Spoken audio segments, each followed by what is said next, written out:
അവൾ മരിച്ചിട്ട് 5 വർഷമായി. അവൾ കൂടെയുള്ളത് പോലാണ് തോന്നുന്നത്.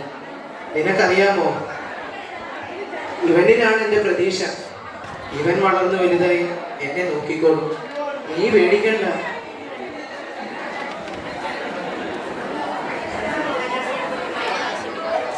രണ്ടാം രംഗം.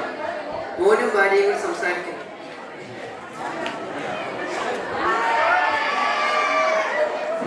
അദ്ദേഹം എന്റെ അച്ഛനാണെങ്കിലും നിനക്കൊരു ബാധ്യതയാകുന്നുണ്ടല്ലേ?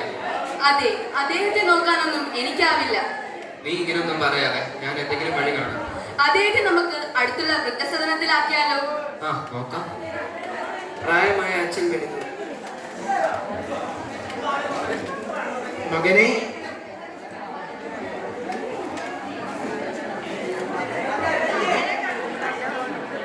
മകനെ, നീ എന്നെ കൂടെ കൂട്ടുമോ? നിന്റെ മകന്റെ കാൽപന്തുകൾ കാണാൻ കൊണ്ടുപോകുമോ? അത് പറ്റില്ല. ഇന്നലെ അച്ഛൻ കഴിക്കുന്ന നേരത്തെ ചില്ലുപാത്രം പൊട്ടിച്ചത് ഞാൻ അറിഞ്ഞു. അയ്യോ മോനെ, അത് ഒന്നും പറയണ്ട. അവളെല്ലാം എന്നോട് പറഞ്ഞു.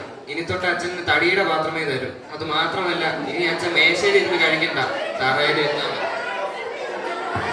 കൊച്ചുമകൻ അവിടെ കളിച്ചുകൊണ്ടിരുന്നു.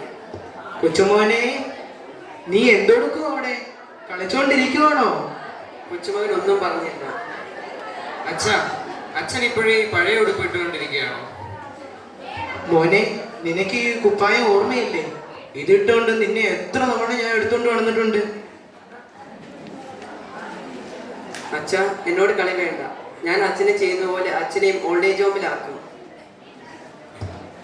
അച്ഛൻ ചിരിക്കുന്നു. എന്താ അച്ഛാ ചിരിക്കുന്നത്? അത് ഞാൻ ആലോചിക്കുകയായിരുന്നു. പണ്ടൊക്കെ പിന്നെ പിന്നെ, ഇപ്പൊ അപ്പൊ അപ്പൊ. അച്ഛൻ എന്നോട് ക്ഷമിക്കണം. അച്ഛനെ ഞാൻ എവിടെയും വിടുന്നില്ല. അസ്വസ്ഥനായ മകൻ പുറത്ത് വരാന്തയിലേക്ക് ഇറങ്ങുന്നു. പുറകെ അല്പസമയത്തിനകം അച്ഛനും പുറത്തു വന്നിരിക്കുന്നു. മോനെ, നീ എന്നെ വൃദ്ധസദനത്തിലാക്കാനുള്ള കാര്യം കിച്ചുമോൻ പറയുന്നതിന് മുൻപേ എനിക്കറിയാമായിരുന്നു. പ്രായമായതേ ഉള്ളൂ, ബുദ്ധിക്ക് ഒരു കുഴപ്പവുമില്ല. ഞാൻ എൻ്റെ ജീവിതകാലം മുഴുവൻ ഈ വീടിനും നിനക്കും വേണ്ടി ജീവിച്ചു. അവൾ പോയി കഴിഞ്ഞു.